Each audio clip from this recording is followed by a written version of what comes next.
Welcome back to episode 153 of Tall Boy Radio.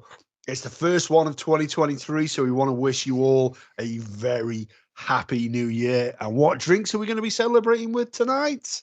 Let's find out. Well, Matthew, tonight, no, joking. So I am drinking a cheeky little gnome fella known as the Shoe, 8%. And again, I love this glass. I think it's because I stole it. St. Bernardus, love that glass. So yeah, looking forward to this. And if that Le Choux goes, well, I have another little Le Choux. So this episode might be entertaining. Very nice, very nice. You can't beat two little dwarfs. Just don't wrestle any of them, Gaza. Dave. Hello, everyone. I got a bit of trivia on my drinks. You can get on the old Twitter, hit us up with, see if you can get the connection between this week's drink and last week's drink. So I've got a Tesco's side. Dear, oh dear. And a glass of red wine. Worryingly, folks, they're both full. So he's sober. Dear, oh dear, dear, oh dear. He's tickled himself. Look at him. Okay, we'll give him one of them. Oh dear, oh dear, oh dear. And if this is the start to 2022, then long may it continue. Indeed. 2023 even. Yes, we know it's actually, it's what, the 6th of December when we're recording this, folks. So that's why.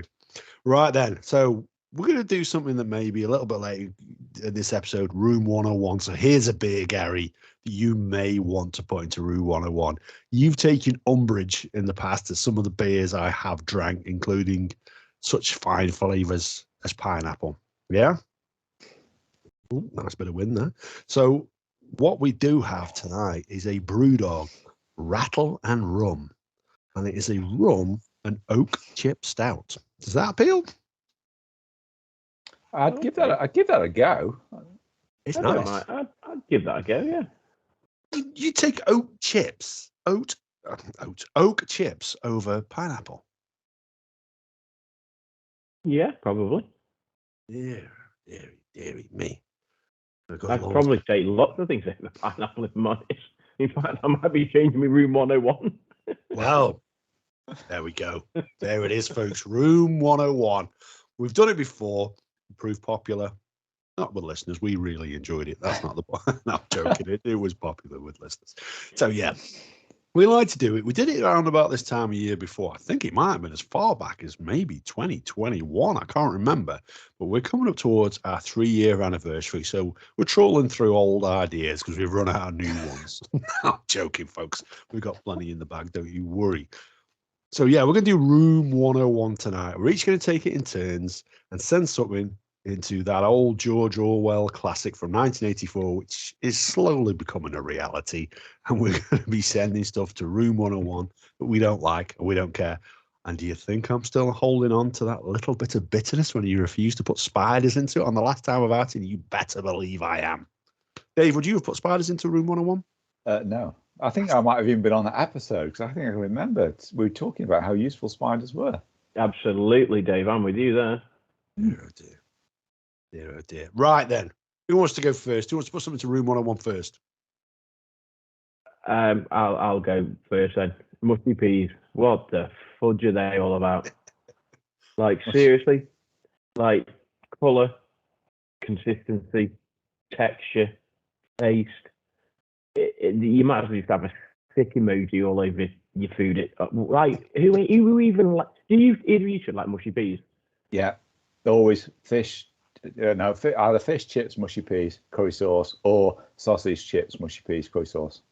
Mushy peas and curry sauce. Yeah, that was going to be my question. Well, okay. I like them both, and we don't go to the chip shop very often. So if you're going to go, you're going to. No wonder with that order, you're probably not welcome back. But what's not to like about mushy peas? You see, I don't mind garden peas. I mean, I'm not a massive fan of the big marrowfat ones that are like about that big and bullets and stuff. Well, that's because that's what mushy peas are made out of. Exactly. Exactly. That would make sense because they are a sizable pea. I've got to be honest. I'll tell you which side of the fence I land on to begin with before we make a decision and argue the case for or for not, or against, some might say. I can't stand the bloody things. They're disgusting. And I eat some weird stuff, as guys will tell you, it's stuff that he takes umbrage with on a regular basis. No, absolutely vile. Just like, why did it even exist? Who thought of getting peas? And then, I know what I'll do. I like, and then the word, some of the meals they have with, oh no, just Do you not, get in the bin. do you not like mashed potato either then? I love mashed potato. Well, No. What's the difference? Well, the vegetable to begin with.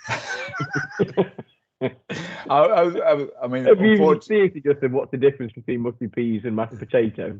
yeah, but you said you didn't like it because you said why would you just get a vegetable and mash it up, but then you also said you don't like mashed potato, so that didn't help. But here's the thing though. What is in it? What else is in there to give it that consistency? That sort of green slime. See, mashed potatoes. I'm making mashed potatoes. I'm adding a bit of salt, a bit of pepper, nice bit of cream, maybe a little bit of milk, and loads of cheese, pinch of mustard, and for mine, not for the kids, hot sauce. And that is what makes perfect mashed potatoes. The potatoes are almost irrelevant when I make mashed potatoes. There's more of the other stuff in there. It's the heat. Yeah, I like the So just hot spice. potatoes. Yeah, exactly. But mushy peas, what the hell is that green? For want of a better word, jizz. Yeah, the other thing as well is is it like jellied eels and stuff that they have like mushy peas and stuff like that as well? I mean, come on. I mean, seriously? It's vile. Honestly, I don't get it. Honestly, I don't get it. I don't know what's in there. Do you not? Shall I Google what's actually in mushy peas? You have a Google. I'm going to put something to Gaz that could improve mushy peas. Oh no. No, wait. And it doesn't involve the Duchess. Pineapple. It doesn't involve pineapple. No, something that you enjoy. Okay. So what I find is there's something I can put on food that absolutely almost always, although probably not in the case of a dessert, will improve its flavour. And we know that Todd does it to a lot of things. Reload rub. Yeah. Do you think let's try and keep things clean. If you put some reload rub on your mushy peas, it could improve or enhance that flavour to the point where it's enjoyable. It'd take a lot of rub for me to enjoy mushy peas. Well, there's a little insight into Gary's mind. No, you know what? Reload rub is great, and there's various other Creole seasoning that was brought over by Bo and various other people that sent us loads of other stuff. So, no, I'm not. No, you know what? I don't think it would, dude. And who was it said that? Was it cucumber and reload rub or something? Who was it said that? Was it? I talked to that, and I'll tell you now. Or something, it's fantastic. It needs to be the barbecue one, and I'm with him on that. He's absolutely epic, absolutely phenomenal. I'm not a big fan of cucumber. Bang some of that on, amazing. Not sure. There has to be a lot of rub. Go on then, Dave. I got the recipe. Okay, So it's the dried marifat peas, which we know. Then it's 2 tablespoons of bicarbonate of soda. 25 grams. Well, this is obviously a specific quantity, but salted butter, and then this must be posh mushy peas because it's also got some mint and some juiced lemon in. But I guess when we get them from the chip shop, it's just the butter, the marifat peas, and the bicarbonate of soda. So nothing really. So bicarbonate soda will give it that gelatinous. That's what will thicken it up, won't it? Because that's what you do to thicken sauces and stuff. So that's what it'll be. But no, get in the bin. Get in the bin. Go, we'll vote on that one. Gaz says no. Dave, you're for a yes, I'm taking? Yes, as in yes, don't put them in. Or do you put them in? I did confuse matters with that line of question. Should we let me ask the question again, and Gaz, you can answer it now. Should we put mushy peas into room 101? Yes. No. Yes. I'm not going to hold the spiders against him on this one. I am with him. Absolutely vile. Go on, Dave. Come on. Yeah. Do you want a ding? Do you want a ding, ding, ding, ding, ding? Yeah, get in there. See, well, I was thinking about this today about what the sort of things I was going to put in. At first, I couldn't think of anything, and then as I started to think through things, loads of things, and I was starting getting quite wound up at all the crap stuff that you could put in there. And then I thought, well, how serious are we going to go on this one? So I'll pick one that's kind of in the middle of the road and see where your others go. Anniversaries. By that I mean birthdays. I hope your wife Valentine's doesn't Day, listen to this. wedding anniversaries. I mean, why? I thought you were going to go more serious then. I've got mushy peas and you go like politicians or something. Well, I was going to say like... Putin, Lynch, and Starmer, but I thought no, let's stay away from them. To be fair, I have got. We might get to a couple of honourable mentions later, and I did mention like war in Ukraine and various other things. So maybe that's for another episode. But you know, what I mean, honourable mentions. Anniversary, birthdays. I don't celebrate my birthday, wedding anniversary. No. Valentine's Day. No. But is it not? But is it not? Is it not a day of celebration? Is it not something that conjures up fond memories and? No, the day you're born, the day you get married. Yeah. Yeah, you won't remember that though, will you? The day you're born. So.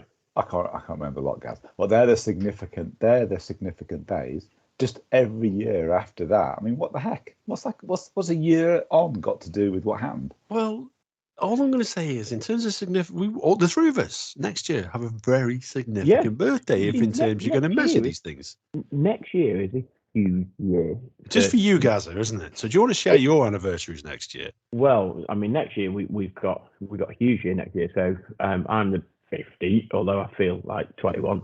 But well, maybe not Stone. But, whoa! Hey. wait, give it a button. Get a drum roll. So I'm 50. I won't mention Jenny's age because she won't like me for doing it, but she's a little bit younger than me. It's also our 20th wedding anniversary. My eldest daughter is 18 and my youngest daughter is 16. So next year, all of those combine into a year, and that's like a huge year. Bearing in mind that also my eldest daughter will have completed her A-levels and my youngest daughter will have completed her GCSEs. So that's like a huge year for us. So we've got like celebration after celebration after celebration. So yeah. All of a sudden, I'm on board with David. That sounds expensive. But here's the thing, right? Great, but wow, all together, bloody hell. So here's the thing, right? So next year I'm also 50. Not surprising that we kind of grew up together. We've also been married 20 years next year, and my eldest is 16. Albert's younger, so very, very similar. But I got nothing planned. Now, in fact, to be fair, Catherine has said I've got to buy a particular thing for the wedding anniversary. So she's given me a heads up, given me best part of the year to sort that out. But that's about it. We're not going to ask what that is, but is it memorable? Well, it'd be for Catherine, yeah. Fucking hell! I hope she don't listen to this, pal. Otherwise, you might not be. Well, you might have just saved yourself some money. So we've got a relatively, obviously it's a big year next year for us, and if everything goes according to the plan, I think me and the wife will be going away maybe for 2 or 3 days over the Easter period because that's where our honeymoon is. You know, kids are older now and they'll be at home for a couple of days, and then obviously we've got a big family holiday in the summer. A couple of things. With mates from golf clubs and this, that, and the other, and now I'm doing golf holiday later on in the year and all that sort of thing. So we've got quite a bit planned next year. It's going to be a good year. But don't you do all that anyway? Well, you do, to be fair. You have some good holidays. I mean, that doesn't sound. It just sounds like your normal year, Gaz. That's your normal year. No, it is. No, it isn't. Month. Because, what was this year's holiday, Gaz? Was it anything memorable this year? He just visited 3 large American cities and. Just the three places in America, yeah. But so next year's a downgrade then, by the sounds of it, mate. You don't know he's got planned. No. I don't know he's got planned either. I don't know why I said that. this is just it's possibly a separate podcast. But the kids want to go back to somewhere that we've been for. I know, must about 6-7 years ago. So they want to go back to Florida next year. But then what they want to do is doing a bolt on, doing something else for the 3rd week. But they're not 50, and it's not their wedding anniversary. So what have they got to do with it? Well, it is my eldest 18, so that's obviously a big year. So here's a question for you. Okay. Well, as a man of the cloth, I'm going to ask you a question. Do you guys celebrate Christmas? Yeah, we love Christmas. If you ask my youngest daughter, and what's her favourite night of the year, she'll say Christmas Eve. And you say, what's the favourite day? She'll say Christmas Day, not because of the present, but she said she loves the fact that family get together and we have a meal, and she loved Christmas meal. She loves that, sitting around the table and that whole Christmas atmosphere to the meal. That's a great answer. Totally. I was actually asking Dave, but no, wholeheartedly, that is the key spirit of Christmas that's important. So, Dave, do you celebrate Christmas? Well, I'd have to quantify celebrate Christmas. My answer is going to be exactly the same as Gaz. I had this conversation with friends. Bear in mind, I know you've got family around on Christmas Day, so don't give us what bullshit you like. I don't care whether you're religious. Are you celebrating the joy of familyhood and having people around you that you love and care about? And is it great to have an opportunity to celebrate that? Yes, it is. So even if you don't celebrate your 50th birthday for you, do it for those around you who are celebrating 50 years on this shitty little planet that we live on. So,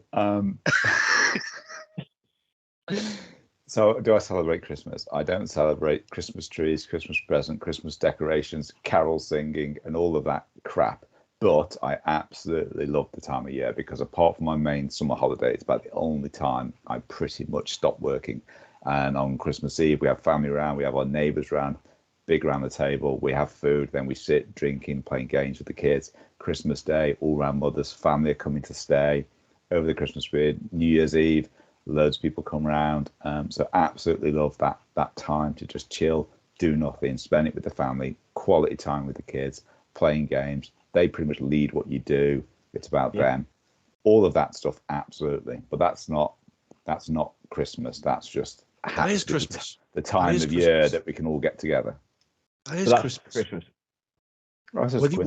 Whether you believe in Jesus or not, there's that unity of spirit, which is important. Now, you don't have to believe in the Bible. You don't have to believe in God. You don't have to believe in Jesus to feel that unity of spirit.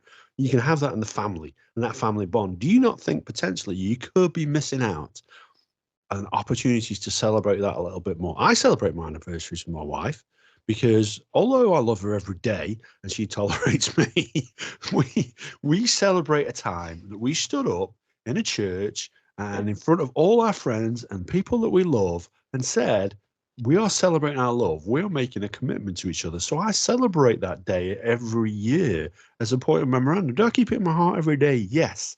Do I keep a little bit of Christmas in my heart every day? Yes, I absolutely do. But in terms of birthdays, and don't get me wrong, I'm making a very false argument here, because for my 50th birthday, what I'm planning on doing is pretending it's not happening and taking the kids to Disneyland Paris. It's a very false argument, but it is family time and it's special to me. And that's how I choose to do it, and not acknowledge that I'm getting older and grayer and bolder.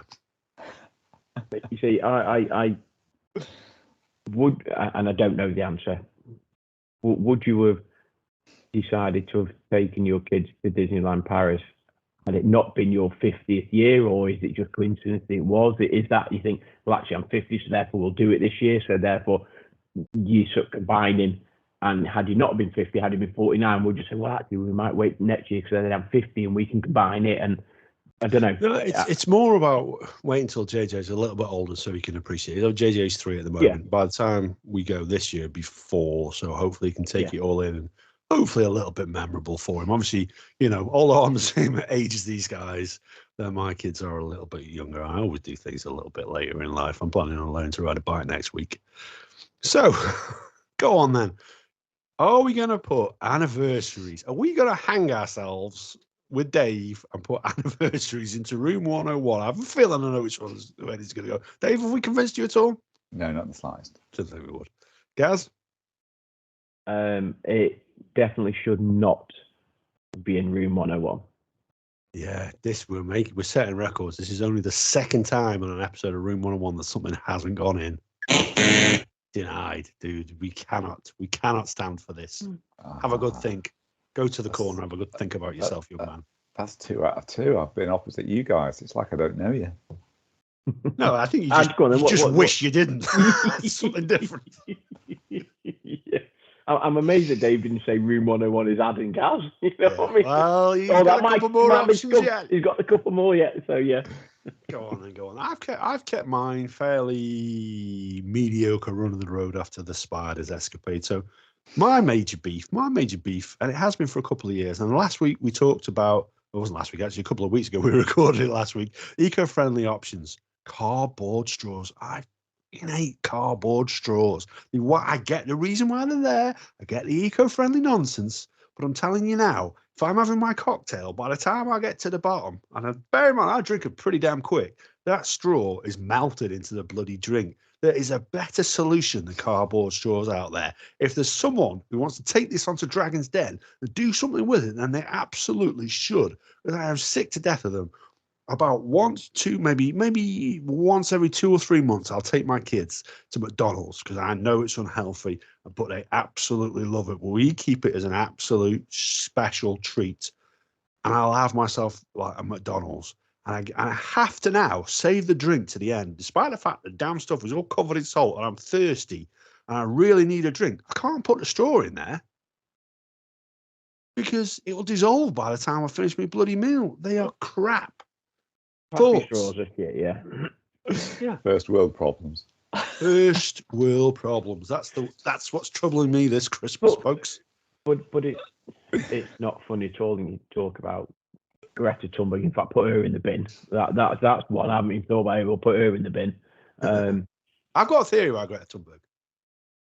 She's actually 43 years old and like. No. Okay. God bless her. I don't doubt that she believes in everything that she believes in, but I believe she's been put forward by the other side of the argument because she's that fucking annoying that you're not going to side with her. Yeah, the unwoke generation thing. I don't get her on TV. That's going to force people over to our side. So do you turn around and see room 101 the woke generation? But that's a whole different thing. I've got to be careful what I say. But there was an Australian TV news anchor, and I've probably mentioned it on a previous episode. But if you haven't seen it, Google it. Australian TV presenter Greta Thunberg, and he goes on this massive tirade, and it is brilliant. It is absolutely brilliant. And he goes on about her and the young generation and all that. But anyway, slightly different off-topic sort of thing. But yeah, I'm with you, Ad. Like happy straws and all that. And actually, when you get to nuts and bolts, the straws aren't the issue for the environment and the sea. There's lots of other things that they can do before they actually start talking about straws. So, you know, they need to sort their shit out and get everything else right before they start taking away our straws. Absolutely. They can take our straws, but they can never take our freedom. There may come a day when the men of the West fall, but it is not this day. They will never... Yeah, anyway, so yeah, crack on. It's very rare I go to that particular establishment, but I have experienced the paper straw in a strawberry milkshake, and it's not great. So what you need is the telescopic metal straws that you can keep in your pocket. That's one thing, but here's my beef for those is cleanliness, especially the telescopic version. I know they give you that little brush. Whoa, what's that? Screenshot that, folks. They give you that little brush to the cloud. I just stopped doing it, but to get you to clean them out with. But where it's telescopic, I'm not convinced. I'm not convinced by the rubbery version either, and I'm not convinced that the way that I'm just not satisfied. It needs to be disposable. I like the idea behind it, and that's the closest thing we've got to a solution. Plastic one, then. Invent a plastic straw. A plastic straw that is biodegradable, that is going to keep everybody happy. Bear in mind, we already know that straws aren't necessarily the problem. We discussed. Yeah. We're not getting in trouble by talking about masks and COVID tests, which are all not biodegradable either. But we don't want to go down that route, folks. So yeah, go on then. Cardboard straws. Is it a yay or a nay? Are we putting it into room 101? Gaz? Straws are going into room 101. Pappy straws, yeah, 100%. Dave? Yeah, paper straws definitely into room 101. Yes. Go on, Gaz. Let's give us another one. Okay, so other than the notable mentions, the next thing for me, clowns. Like, what's the fucking point of them? Did you say clouds or clowns? Clowns. Clowns are quite annoying as well, to be honest. But go on, clowns. But clowns, because like years and years and years ago, growing up, everyone was like, "Oh, that's so funny." But now they're just like, "What the fuck?" Like people turning into like sinister clowns and horror clowns, and you've got Pennywise and all that. So actually, what's the point of clowns? Because nobody finds them funny anymore. People just find them fucking horrific. So actually, what is the point of clowns? Full stop. Remember the one on Blackpool Pleasure Beach? Is that still there? The one in the glass box, the laughing clown. Yeah, the one that you wanted to Oh, put fucking lights yeah, out. Yeah, yeah. exactly my point.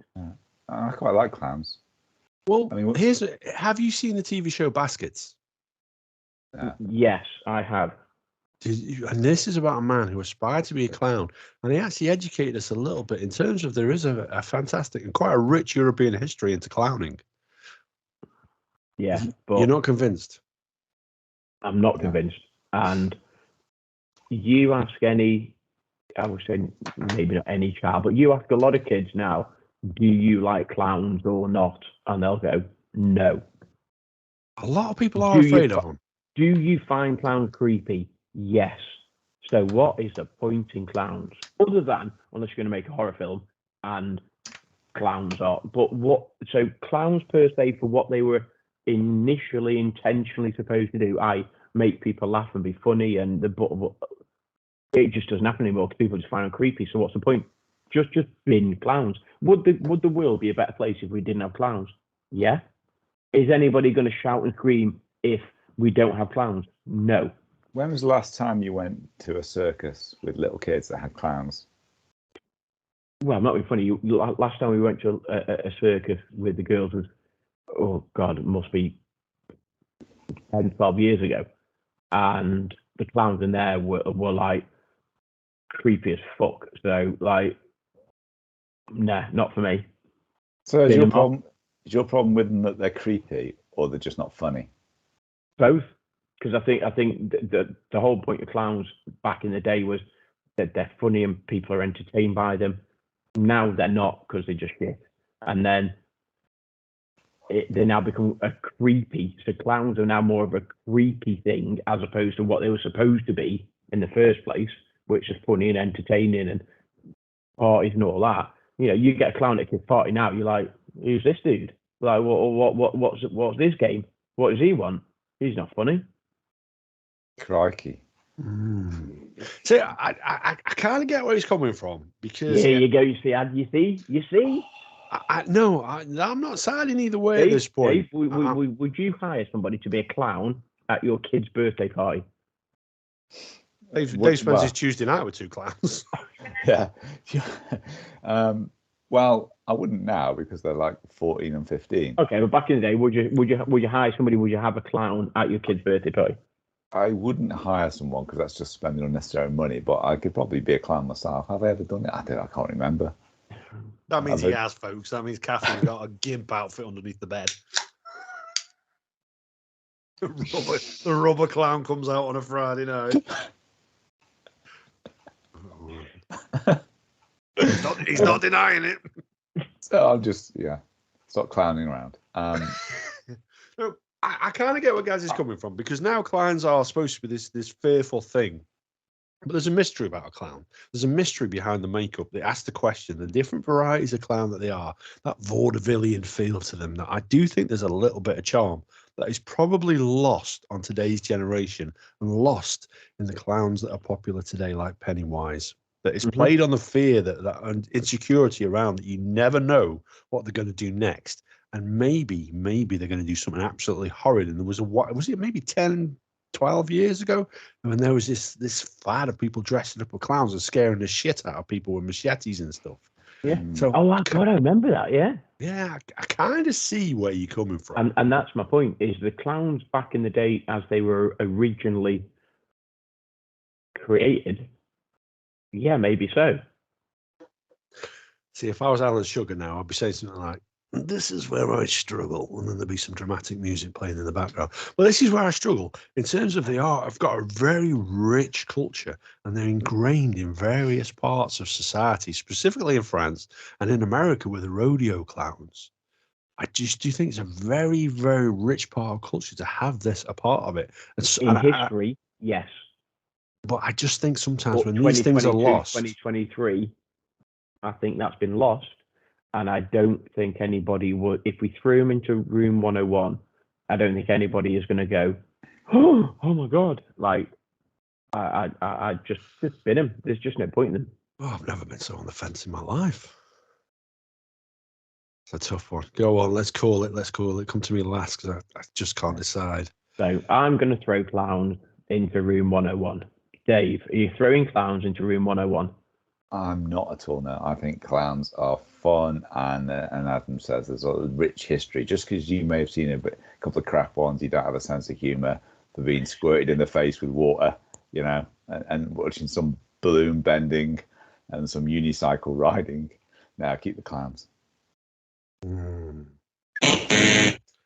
do it, dude. It's the culture side of it, dude. It's the culture side of it. I think something's lost. I think something's lost. On. No, I get the ones that inject fear into a child's life should generally be discouraged from doing so. But the culture side of it, I have to be on board with. Dave, we're getting embittered now. We've got a battle on our hands. What are you going to be putting forward? Matt Hancock. Well, yeah, go on. No, I got two. I can't choose which one to do next. I'm going to go for dogs. Fucking hell, mate. but not. This is going to take some convincing. This is going to take some convincing. I'll be honest with you, Dave. You've got a lot of work on your hands for the next 2 minutes. Okay, so not working dogs, not service dogs, right? But just your everyday dog that barks, that scares children, that runs all around the place, that craps everywhere, that stinks. No clowns. That I jumps was going to say that. Clowns scare children. You're okay with that? Well, no, a man dressed in a creepy outfit, but no, just some lovable pooch. Get him out there. They jump up and slobber all over you. And if you ask any dog owner, their dog is thousands of years old because they're clearly older than how long fireworks have been around for, because they should take priority. So there's just a whole bunch of reasons. Yeah, I'm not on board with that at all. Yeah, I think, bearing in mind, I'll be honest, from what I've just argued about clowns, you sort of just contradicted yourself a little bit, but hey. Yeah, I think dogs are one of the most lovable creatures on this planet. So it's a very difficult argument to make a case against them. You see, I'm a dog lover. I'm not necessarily a cat lover. So if you say cat, I might have been potentially more on board with you. But having been a previous dog owner, yeah. Yeah, you're talking to two previous dog owners here, dude. Yeah, not 100%. Your previous dog, you don't have a dog. I didn't get rid of him, it died. You haven't. I didn't throw him in room 101. Yeah, poor Winston. You haven't gone. You haven't gone and got. Winston. Oh, he was a legend, that guy was. Yeah, but you haven't got a dog now, so there must be reasons you haven't. It just makes travel a ball ache. That's the only thing I'll say against dogs. Do you know what I mean? Yeah. You can't do what you want when you want. Exactly. Nothing good about them. No, that's why I choose not to have a dog. It's not why I think all dogs should be exterminated. I didn't say exterminated. Just no new. You just said you want to put dogs into room 101. That's the whole principle of this. Them off. That's the whole point of room 101, never to be seen again. Maybe they could have a video link to keep in touch with them for a while. No, because they've been murdered. Room 101 in there with all the clowns. Oh no, the clowns aren't in there. They should be okay. You don't get they murdered. Should be in there, yeah. Do you get murdered if you go into room 101? I don't think it ends well. It's an Orwellian nightmare that was written about. Well, room 101 was where things were sent when they weren't required. Dogs, they're not going to look after them and pet them gently with pedigree chum. That makes the point, because I did exclude service dogs and working dogs, so the rest of the dogs aren't required, so they can happily go there. But you can't do that. You can't make a distinction, because can any dog be a service dog? Well, it could have been worked hard. So therefore, you can't throw dogs in the bin then. Because if any dog can be a service dog, and you've said you don't want to get rid of service dogs, and theoretically, from the very logical nature of your argument, you don't want to get rid of any dogs, because any dog could be a service dog. Oh, that's too complicated. I used to manage a shop, where they used to train. It was a designated area where they would train guide dogs, where they walk around and get them used to go around that environment, because you had lovely wide aisles. And there was a lady, and she used to bring them in. There was one dog, and I still remember him to this day. His name was Gyro, and I remember the first few times that they brought him in there, I thought there's absolutely no way this dog is making it, because on the first occasion, it ate a pizza out of the fridge, a chill pizza. Second occasion, she dropped. Did it have pineapple on it? Difficult to say. I can't remember. On the second occasion, she dropped a handful of change, and he had swallowed a large number of those coins before she could wrestle them out of his mouth. On the third occasion, it did a shit by the warehouse door, and I thought, there is no way this dog is making it. So, but it did, and it qualified, and it is now a guide dog. But I don't think we should be choosing animals on their basis of their use for us. I think we should be recognizing that these creatures generally give an unquestionable love to us in regard of our behavior towards them.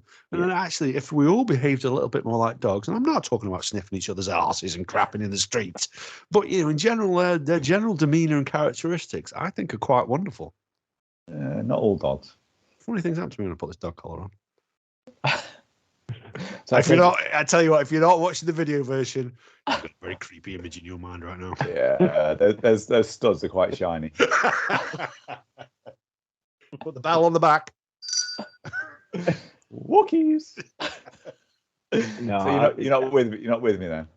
No, I'm not. Let's vote. Let's vote. Dave, are you seriously suggesting we put Britain's most beloved animal into room 101? When you're walking around a football pitch before the lads kick off play, picking up shit, it's not the best. So yeah, put them in. Dear, oh dear. I get dog shit's never fun. I'll give you that. Gaza? No, dogs should not be in room 101. No, Absolutely not. Delightful creatures. Dear, oh dear. And the one member of TBR who isn't present, Andy, who is a dog lover. I know right now he's shaking his fist at you for no good reason. Well, a very good reason, but he just doesn't know what it is. So, right then, I'll give you one. Film remakes. They get my goat. They really annoy me. Is that on your list? If it is, I apologize. No, it's on my honourable mentions. Oh, okay. So I feel okay in bringing it up then. Yeah, I actually think that a remake of a film is an act of disrespect to the original. It's like saying to the previous guy who made the film, you did not do a good enough job here. And that's why I'm going to remake it, because I think I can do it better than you. And often they are films that we absolutely love, like the likes for me, Evil Dead, made on a terrible, terrible budget, but there's love in that film. And I love the fact that you can read the filmmaker's mind and you can take joy from the ideas that he's had. Yes, the effects might be a little bit crappy, but guess what? Being able to see it a little bit more realistic just diminishes the use of imagination in these things. And I don't think any film should ever be remade. And that is why I think when you think about films that are better than the originals, I can't think of a one. Not one at all. Not one at all. Is there any? Are you on about sequels? Are you on about? No. I'm on about like films that have been remade. You know, let's bring the emotion in where people hate it when they remade Ghostbusters. An absolutely perfect film in every sense of the imagination. Yes, special effects might be questionable, but when they remade it with the female cast, unacceptable, disrespectful. Yeah. Okay. Is there any films that that you thought were good, but still not better than the original? You see, I would argue whether it's more of a sequel than an original. Yeah, okay. There aren't many sequels that are better than the original. I'm not about sequels. No, about I'm just going to say I actually can't think of any. That's my point. Remake that's better than the original. Well, actually, Cape Fear was a good remake.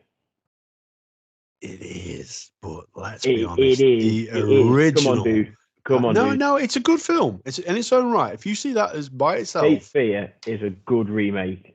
If you see it in itself as a film, you're going to enjoy it. But when you watch the original and you understand the character and just the film setting, the camera angles, they're just copied. So the bits that you love, the bits you enjoy, are taken from that film. I don't get me wrong. The nice thing about that is they reuse many of the actors in different roles, which is quite charming in some ways. But, and the fact that the character Max Cady, played by Robert De Niro. Is it? Yeah, Robert De Niro plays it very well. Very creepy man, but it loses something. in translation from that original. When you understand that it's just aped, it's just copied, it's just imitated. It's like saying, this is a fantastic reproduction of the Mona Lisa because it's done so well, but it is still a reproduction of the Mona Lisa. And I suppose you look at remakes of films, and as you mentioned, had CGI and animatronics and all of that have come forward. So then you think, oh, okay, that film would be great because the technology and the advancement and all of that. If you remade, and I know they've done lots of different films on this genre, but if you remade Star Wars and New Hope and you put the present day CGI and graphics and everything else into it, you'd be like, what a film that is. But it would be shit compared to the original, because the original, that's what it should be like. That's how I feel. Is anyone going to argue the case for remakes? No. Wow. The problem is it needs some idea of remembering films and what are remakes. I can't think of any. But the principle of what you're saying, I like the principle, I like your underlying principle that the filmmakers made it. Now, are there occasions when a filmmaker's made it and he's come at the end of that and thought, you know what, for whatever reason, that's not come out how I wanted it. My idea's there, but the cast, the budget, it's just not. And then somebody's remade it and he's gone, yes, that's what I wanted. Like when, what's his name? George Lucas remade Star Wars. He changed loads of Star Wars. He said, it's better now because I got to do all the things I couldn't do before. But now, was it though? What was crap. It's absolutely fucking awful. Terrible. But did he? But he didn't remake Star Wars, did he? No, he added to it. Yeah, so it's not technically a remake. However, the bits he added just pants. It's like we loved the original. Yeah. Don't mess with an original masterpiece. So no, on the fact that I can't think of examples, but the principle of what you're saying, Adam, is sound. Yeah, I'm with you. Gaz? I am with you, did you? I expected a kickback. I'm not going to lie from not voting your last one in, but guess what? Last time we did it, we did 2 each. But guess what now? Bonus round. Let's each go around again. Let's chuck one in, Gaza. Well, right. So, okay, a couple of honourable mentions. We sort of half mentioned it before, pineapple, and then the other honourable mention is sour beers, because there's just no fucking point. But I'm going to throw in there perfume adverts. What the? What? Why have we got an image of Johnny Depp digging a fucking hole in a desert with loads of leather and chains on? Some people might enjoy that. Not me. But some people might. Yeah, but come on, dude. Have you like this Chanel one? Look, they're dancing on a Ferrero Rocher, and they don't even mention the perfume in it. I mean, what's the point? They've got a Jean Paul Gaultier, they've got a Sailor Dude, and they've got a woman in a basket. Like, there's big shit coming up. Like, what? Just, no. Well, my first thought is, why are you watching these adverts? Yeah, I don't. Well, actually, Dave, if you celebrate various birthdays and Christmases, you might need Catherine every now and then. Just doesn't that make my You're point, now arguing for them? Yeah. You want to revise your earlier answer? Because no, I'm not arguing celebrating. I'm arguing perfume adverts. Just no point. Here's my question then, and I'm just playing devil's advocate. I'm not going to give away how I feel about these episodes. Again, you've got me on the fence. I don't know how I feel about them. How would you advertise a fragrance over a medium where you can't smell it? You've come up with Le Scent L'Eau de TBR. Yeah, we're going to sell it. We're going to market it. It's how we make our millions, but it's based purely on how you advertise it. You put a picture of a beer can. You put Andy's face, and you go, "What is there not to like?" Yeah. I think people, and I love Andy as much as you, but I think people prefer Johnny Depp. Okay, put Andy in the desert digging a fucking hole with a spade or whatever. I'm really, you know what I mean? They've just gone significantly over the top, arty-farty. What's wrong with Henry Cooper going brute? What's wrong with that?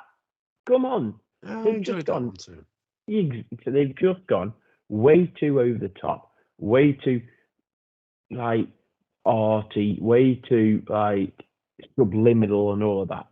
Just splash it on you know, whatever it was back in the day, you know, you've got like Root, I'd say with Henry Cooper or whoever it was, just slap it on, done. Forget all this crap.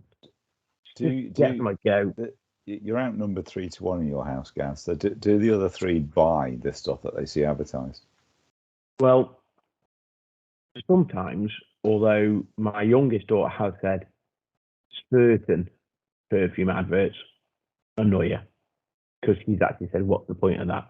The real question. Sorry, go on. No, answer no, that. go on. No, go on. My question is: do you therefore wear Brute? No. What do you wear? Gucci. And is Gucci advertised by Henry Cooper? I've no idea. No, I'll be honest with you. I'm fairly certain it isn't. However, and God rest Henry Cooper. I don't think Henry Cooper's done Gucci. Oh, that would be an interesting advert. Oh, should. But yeah, no, Gucci I wear. I'm on the fence again with this one because I actually get where you're coming from. They have a very artistic nature, but it's a faux art. It's not a real art. It's actually designed to separate you from your money. And a product that's probably cost about the same amount to make as Brute, but they're actually fleecing you for a ridiculous amount of money. Correct.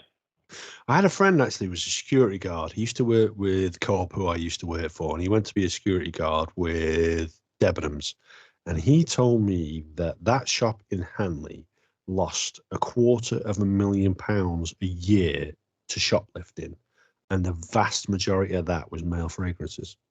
Well, that's quite interesting, isn't it? Yeah. And the real question is, that's the cost that they'll see it at. What's the net cost, really? What did it actually cost to produce? Yeah, it's just an interesting one, that, Gaz, because I know where you're coming from. Actually, the aftershave in question that you mentioned, Johnny Depp Sauvage, quite like it. Actually, it's one of my favourites. But do I like it because of the advert, or do I like it because of how it smells? You like it because of how it smells. You're not going to, if it smelled any different, because you watch Johnny Depp with all of his tattoos and his gold chains and this, they're digging a fucking hole in the middle of a desert, that's not going to make you go and buy it. No, the reason you're going to go and buy it is the smell of it. That's it. I never thought if I smell like that, that could be me. And frankly, I can't be arsed to go in the desert, you know, even though I'm burying the body of one of the dogs that Dave's wished dead. Well, did you buy it, Adam's ex visit to Las Vegas? No, I didn't. But I have asked for it for Christmas. I don't, and you know what? And I don't mind the smell of Savage or Sauvage, depending on how you say it. You know, it's a savage smell, but but some of the fragrances, I don't mind the smell of it. But the advert that you see is not going to make me. It just and look, you could turn out and it was Charlie's Theron or whatever. She walks down the staircase. She takes off all the clothes and she walks into this, which to be fair is okay, but you know she walks into that bath of like. If you led with that, you weren't going to win. No, but like that's not going to make that it's irrelevant because she's dark and she's walking this pool of like. Is it like gold water or whatever? And it just what's the point? I have bought that perfume irrelevant. for my wife for Christmas though, and it's not based on Charlie's Theron. It's just that she happens to quite like it. Correct, Adam. She likes the fragrance and she likes the smell, but it's nothing to do with the actual advert. I'm with you then, because I don't know how they get it in your mind that you want to buy that fragrance. I don't know how you sell a fragrance over a medium where you can't smell. Correct. And TV is very powerful advertising. But what I would agree with is those adverts, you will sit there and watch, what the fuck are you on about? Exactly. And what would happen is you rock up and you go, you know what, that Johnny Depp advert, yeah, I might go and smell that. And you go and smell it and you're like, well, I really like Johnny Depp and I really like the advert, but it smells like shit, so I'm not going to wear it. It's like, what's the whole point of the advert in the first place? But if can't convince me, it doesn't. It's not like it's a functional. It's not a functional advert. It doesn't show you what it can do. It doesn't show you what you know. I hear what you're saying. It's a sensory thing, and an advert through a TV.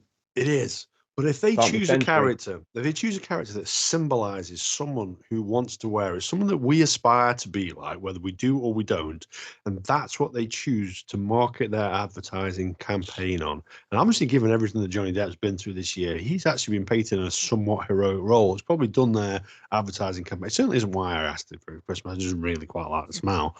And I Have you normally asked wear. for some advice for Christmas? I have, yeah. I normally wear Hugo Boss. I do, but I really quite like that smile. I just fancy something different for next year. Yeah. So go on then. Let's call it. I'm still on the fence of this one because I don't know how we do it if we don't. Gaz, are you still convinced you want to put it into 101? 100% room 101. Well, I don't buy or wear any stinky stuff like that. And I was kind of thinking I was going to let it go in room 101, but then Gaz said, "What's the point?" And he's just talked about some pretty popular brands for about 10 minutes on an extremely popular podcast. So I think they've served their purpose well. So I'm saying no. They've ticked the box. They've done what they set out to do. Brand awareness. It's true. We have created brand awareness, and we spent longer debating this than we have anything else. So that's why I have to say they're not going in because I'm with Gaz on this one. Yeah, they're really annoying. And the adverts are really annoying. And it gets us talking about it, but I don't want to be talking about it. We just have them for 10 minutes. So yeah, well done, Gaz. Good shout, dude. Dave. Okay, mine are. Oh dear, I'm gonna have to pick one of my other ones now. I can have an I'm gonna have a quick honourable mention. Cans that don't have the ring pull to open them. Why do they still exist? Some things you have to still get a tin opener. Why do they still exist? Oh, okay, right. Yeah, I was when you said cans, I just thought. I thought you were beer. Yeah. I was thinking beer. Yeah. Okay. So my third thing then is Amazon, not the forest to jungle, but the company. Okay. Because it drives. This could be a hard sell as well. This time of year, it's a rough one. Because the damage they do to the high street and to independent retailers and to businesses in individual countries, not just this country, but every country, because they just morph and everyone just goes to them first and buys from them. And it just saturates sales from independent retailers. And it's just bad for the economy. It's great for Amazon, bad for the economy. Yeah. Yeah, so it's an interesting one because we are a convenience-based culture. We buy the thing that is most convenient to us and forget actually that somebody else needs to exist off the back of what we're purchasing, that it is somebody else's living, it's somebody else's livelihood that is creating, and actually they have every bit as a right to exist as we do.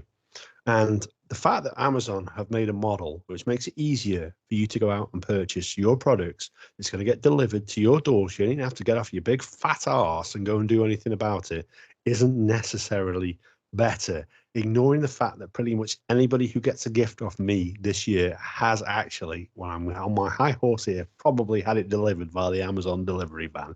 It's a difficult one to sell. But yes, I wholeheartedly agree with where you're coming from on this one because I fall into the same trap because time is now more important than money, and we are more time poor than we ever have been. I don't know. If it's not Amazon, it's somebody else. Well, so, yeah, when I introed it, I was going to originally say caveat it with Amazon or any sort of replacement that just comes on, that concept. Yes. So Amazon per se, Jeff Bezos per se, no.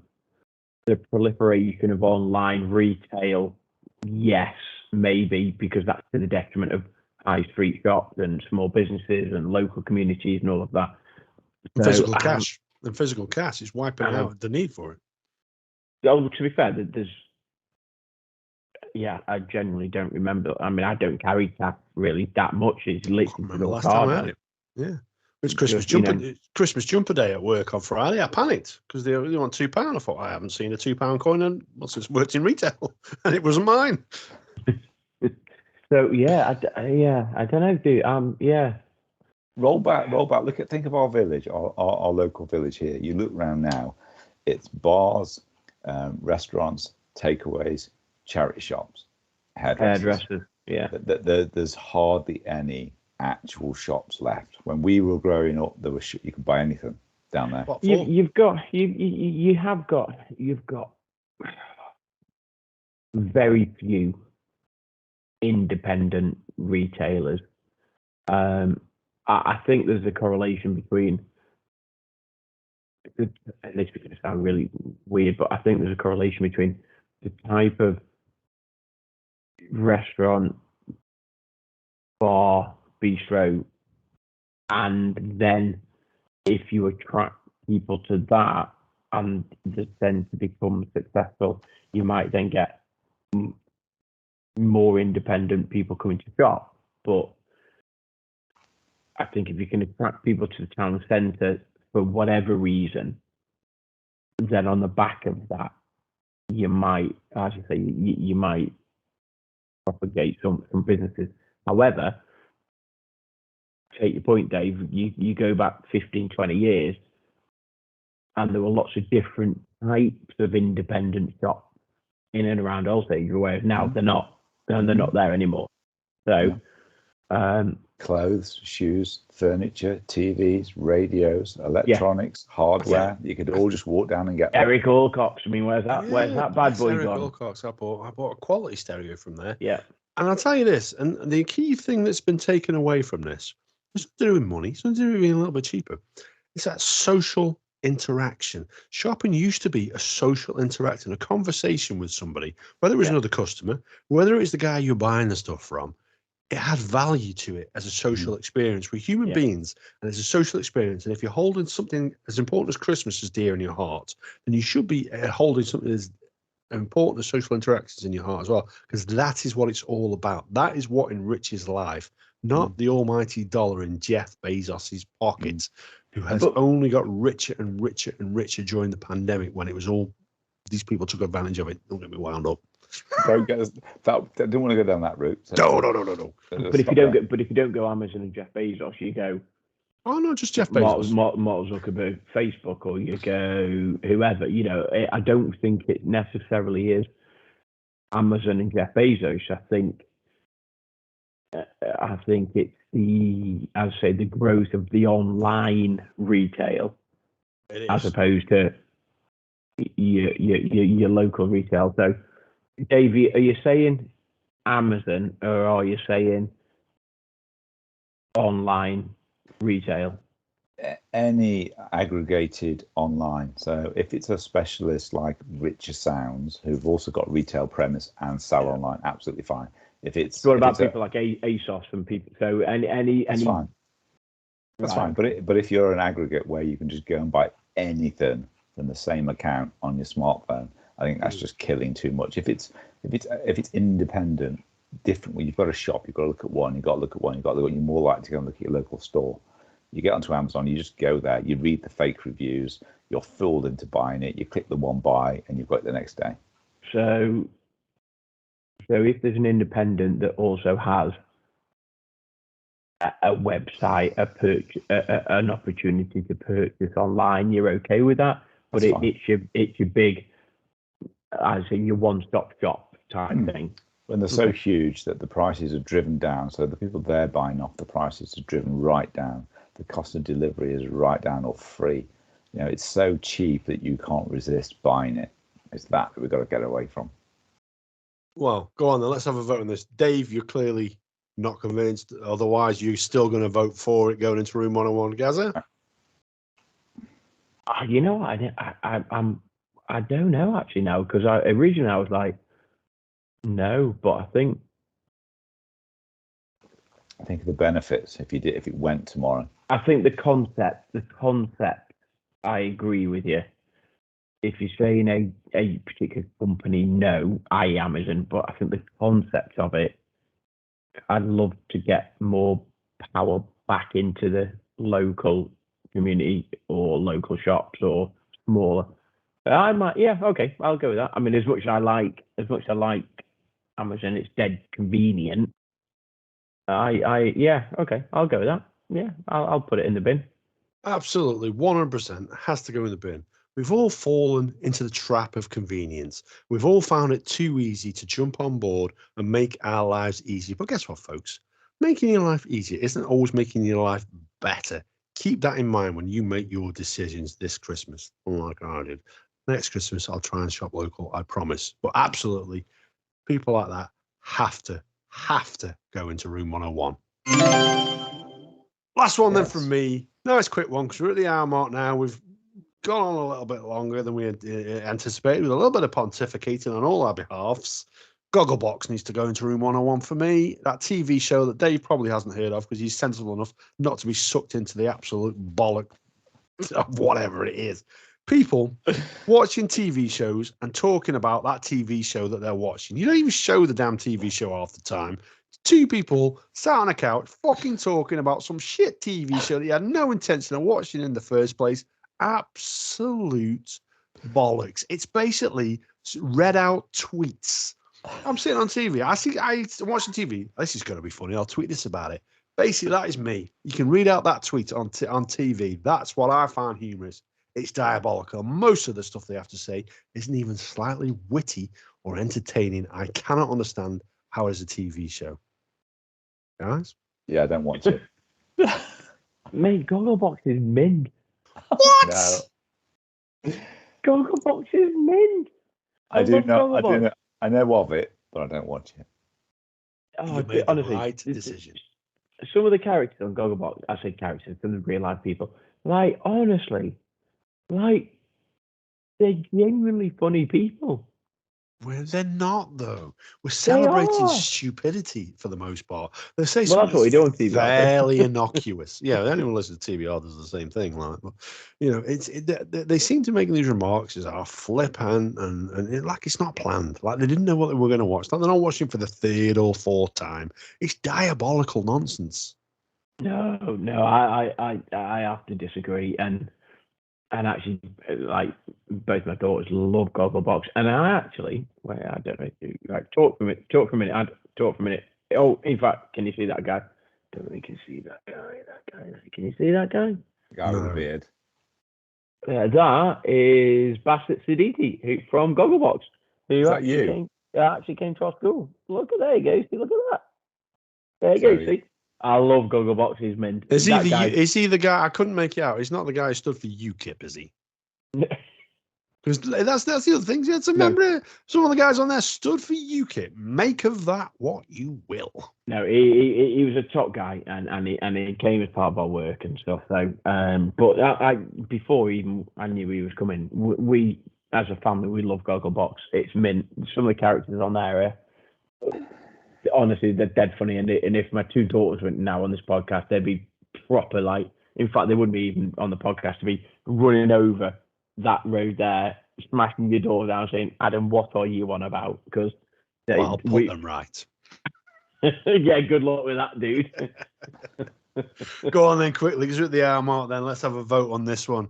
I'm saying it absolutely has to go in there. It's a diabolical indictment of our generation. Gaz disagrees with me, I'm guessing. Yeah, 100%. Well, I'm not a big fan of reality TV at all. And by the sounds of what Gazzy just said, just confirmed it. Some guy has gone to visit a school to be famous for being famous for being famous for being on TV. No. No, we don't talk about it anymore. I don't want to. No. You've had your say. You've had your say. Chewing gum for the eyes. I'm just assuming he's got no talent, abilities, or of any value because he's on Gogglebox in the room. Sorry, wherever his name was. I don't mean disrespect you. I'm sure you're doing great, but you know. He's probably a lovely fella. He's a really nice guy who's got a really, really, really worthwhile job. He just happens to be on Gogglebox. They said that about that other fella who did bad things. So I'm not suggesting he's done bad things. Moving on. So that brings us to the end of this New Year special of Room 101. We will do it in 2024, more than likely. Absolutely, 100%. We will indeed. So let's say goodbye in the only way we know how. Gaza? Look, 2022 was a blast. We'd gone through the post-COVID year as such. 2023, I can't tell you how much I'm looking forward to DBR and where it goes.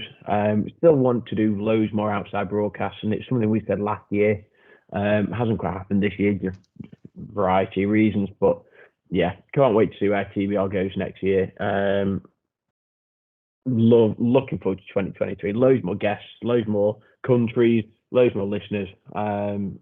Yeah, all good. Dave? Yeah, good laugh. And I don't really dislike dogs. I don't want all dogs to die. but you know they can be a pain. But yeah, Happy New Year, folks.